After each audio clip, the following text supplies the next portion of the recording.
Good evening friends, आप सभी लोगों का मेरे यूट्यूब चैनल पर एक बार फिर से स्वागत है। लास्ट वीडियो में हम लोगों ने एक्सरसाइज 3.2 का क्वेश्चन नंबर 4 सॉल्व किया था। तो अगर अभी तक आप लोगों ने उस वीडियो को नहीं देखा है तो आप मेरे चैनल की प्ले लिस्ट में जाकर उस वीडियो को देख सकते हैं। आज हम लोग एक्सरसाइज 3.2 का एक बहुत ही इंपॉर्टेंट क्वेश्चन नंबर 5 सॉल्व करने वाले हैं। तो आइए देख लेते हैं क्वेश्चन नंबर 5 क्या कह रहा है। क्वेश्चन नंबर 5 बोल रहा है half the parameter of rectangular garden, यानी कि कोई रेक्टेंगुलर गार्डन है whose length is 4 metre more than its width, यानी कि रेक्टेंगुलर गार्डन की जो लेंथ है वो 4 मीटर ज़्यादा है किससे, विथ से उसकी, और उसकी जो हाफ ऑफ पैरामीटर है वो आपकी 36 मीटर है। तो find the dimension of garden, तो हमें उसकी गार्डन की डायमेंशन फाइंड आउट करना है। मैं आपको एक क्वेश्चन फिर से दोबारा बता देता हूँ कि भाई एक ऐसा रेक्टेंगुलर गार्डन जिसकी जो लेंथ है वो उसकी विथ से 4 मीटर ज़्यादा है और उसकी जो हाफ ऑफ पैरीमीटर है वो कितनी है, 36 मीटर है। तो हमको उस गार्डन की डायमेंशन फाइंड आउट करना है। डायमेंशन यानी कि उसकी लेंथ और विथ। अब चूंकि यहाँ पर हम लोगों को दो चीज़ें फाइंड आउट करना है, एक गार्डन की लेंथ और दूसरा गार्डन की विथ। तो मैं क्या करूँगा, लेंथ को एक वेरिएबल मान लूँगा और विथ को दूसरा वेरिएबल मान लूँगा। तो मैंने यहाँ पर वही लिखा हुआ है, solution let us consider the with of garden, यानी कि गार्डन की जो विथ है मैंने उसको x मान लिया है, and the length of garden equal to y, और मैंने गार्डन की जो लेंथ है उसको y मान लिया है। अब अकॉर्डिंग टू क्वेश्चन, अब हम लोग क्वेश्चन के अकॉर्डिंग करते हैं। क्योंकि क्वेश्चन में हम लोगों को क्या बोला गया है कि भाई जो लेंथ जो है वो 4 metre more than its width, यानी कि जो लेंथ है वो उसकी विथ से 4 मीटर एक्स्ट्रा है। तो मैंने लिखा है वो length is equal to 4 plus width, यानी कि लेंथ जो है भाई वो विथ से 4 एक्स्ट्रा है, तो मैंने लिख दिया है। और लेंथ हम लोगों ने क्या एज्यूम की है, y, तो मैंने y रख दिया है। 4 आपका एज इट इज रहा, और विथ हम लोगों ने क्या एज्यूम की थी, x, तो मैंने यहाँ पर विथ को x रख दिया। इसको मैंने इक्वेशन नंबर 1 कर दिया है।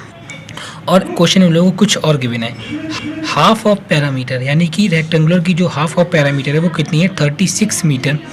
तो 36 मीटर उसकी हम लोगों को हाफ पैरामीटर दी गई है। अब हम लोग क्या लिखेंगे, and also half of parameter is equal to 36 दी गई है।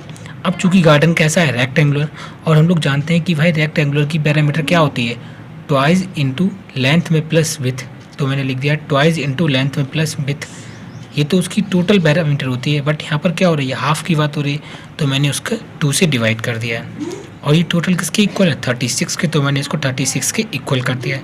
इस 2 से मैंने इस 2 को कैंसिल आउट कर दिया है। तो फाइनली क्या बचा, length plus width equal to 36, और लेंथ हम लोगों ने क्या एज्यूम की थी, x एज्यूम की थी, सॉरी लेंथ हम लोगों ने y एज्यूम की थी, तो मैंने यहाँ पर y लिख दिया है। और विथ हम लोगों ने x एज्यूम की थी, तो मैंने x लिख दिया है। चूँकि ये प्लस में तो आप इसको आगे पीछे लिख सकते हो, कोई प्रॉब्लम नहीं होगी। तो x plus Y equal to 36, यहाँ पर मैंने x को प्लस का था तो मैंने x को दूसरी साइड भेजा तो ये माइनस का हो गया। तो y is equal to 36 minus x, इसको मैंने इक्वेशन नंबर 2 डाल दिया है। अब भाई इक्वेशन 1 और इक्वेशन 2 का सॉल्यूशन फाइंड आउट करने के लिए हमें इनके क्या चाहिए होंगे, पॉइंट्स चाहिए होंगे कि भाई ये दोनों एक दूसरे को कहाँ पर इंटरसेक्ट कर रही हैं। तो भाई मैं क्या करूँगा, इनके लिए सॉल्यूशन टेबल बनाऊँगा।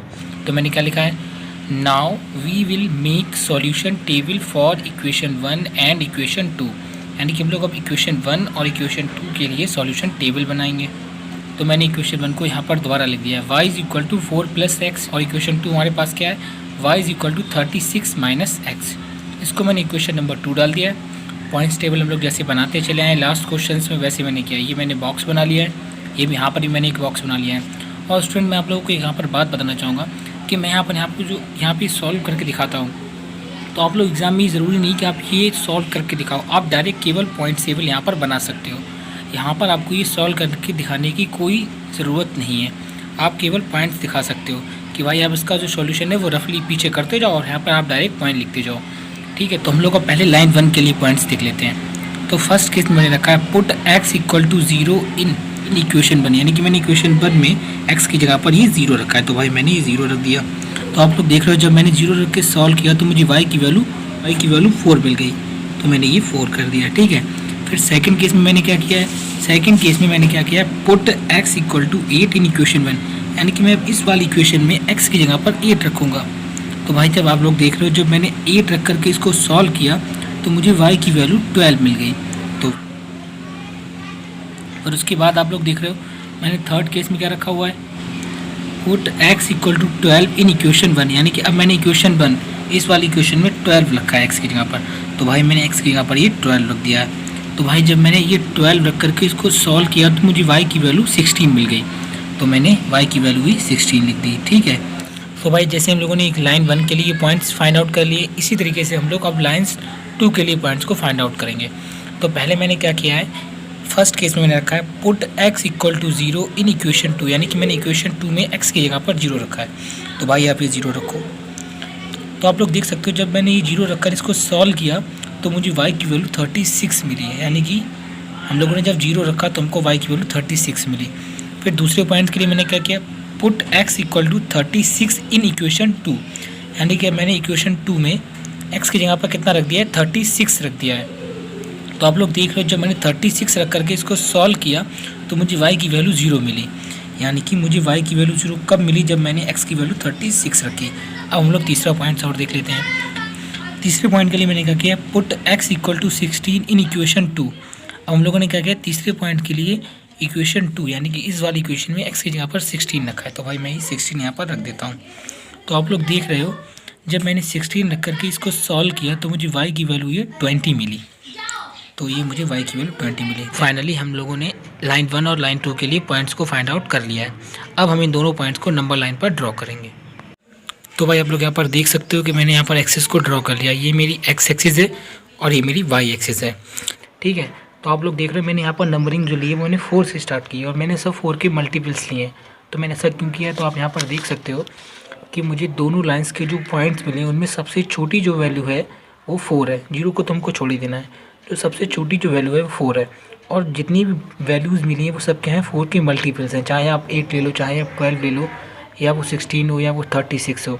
तो यही रीज़न है कि भाई मैंने इसको सबसे छोटा 4 लिया और मैंने सब 4 के मल्टीपल्स लिए हैं। तो हम लोग क्या करेंगे, इन पॉइंट्स को नंबर लाइन पर ड्रॉ करते हैं। तो हमारा पहला पॉइंट्स क्या है, पहला पॉइंट्स है हमारा 0,4, यानी x की वैल्यू 0 और y की वैल्यू 4। तो भाई 0,4 कहाँ पर मिलेगा, x 0 यानी कि y एक्सिस पे और y की वैल्यू 4 यानी कि ये रही है।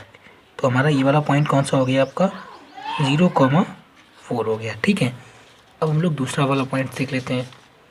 दूसरा पॉइंट क्या कह रहा है आपका 8,12, यानी x की वैल्यू 8 है और y की वैल्यू आपकी 12 है।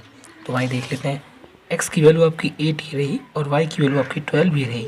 तो मैंने इस 12 की वैल्यू को राइट हैंड साइड पे बढ़ाया और मैं जस्ट 8 के ऊपर लेकर के आया हूँ उसको। तो मेरा ये वाला पॉइंट कौन सा हो गया, 8,12। आप लोग देख रहे हैं कि 8 और ये 12 एक दूसरे को यहाँ पर इंटरसेक्ट कर रहे हैं। तो ये हमारा पॉइंट कौन सा हो गया, 8,12। और तीसरा पॉइंट कौन सा है आपका 12,16, यानी x की वैल्यू 12 है और y की वैल्यू 16 है। तो भाई x की वैल्यू 12 आपकी ये रही और y की वैल्यू आपकी 16 ये रही। तो मैंने 16 वाली वैल्यू को राइट हैंड साइड पे बढ़ाया और x की वैल्यू 12 को मैंने ऊपर की तरफ बढ़ाया। तो ये यहाँ पर एक दूसरे को क्या कर रहे हैं, इंटरसेक्ट कर रहे हैं यहाँ पर। तो ये कौन सा पॉइंट हो गया मेरा 12,16, यानी कि हम लोगों ने जो हम लोगों को पहली लाइन्स के जो पॉइंट्स मिले थे उनको ड्रॉ कर लिया है। अब मैं क्या कर देता हूँ, इन तीनों पॉइंट्स को मिला देता हूँ। तो आप लोग देख रहे हो जब मैंने इन तीनों पॉइंट्स को मिलाया तो मुझे एक स्ट्रेट लाइन मिली। ठीक है, चूँकि ये हमारे कौन से पॉइंट के थे, ये वाले पॉइंट थे और ये पॉइंट्स हमारी y = 4 + x लाइन के थे। तो इसलिए मैंने इस लाइन को क्या नेम दे दिया, y = 4 + x। अब हम लोग इस वाली लाइन्स के जो पॉइंट्स मिले उनको नंबर लाइन पे ड्रॉ कर लेते हैं। तो पहला पॉइंट क्या है 0,36। तो भाई देखते हैं 0,36 हम लोगों को कहाँ पर मिलेगा। 0, x की वैल्यू 0 कहाँ पर होती है, y एक्सिस पे, और y की वैल्यू कितनी 36। तो भाई y की वैल्यू 36 आपकी ये रही। तो हमारा ये वाला पॉइंट कौन सा हो गया 0,36। ठीक है, फिर दूसरा वाला आपका पॉइंट क्या है, दूसरा वाला आपका पॉइंट है 36,0, यानी कि x की वैल्यू 36 है और y की वैल्यू 0 है।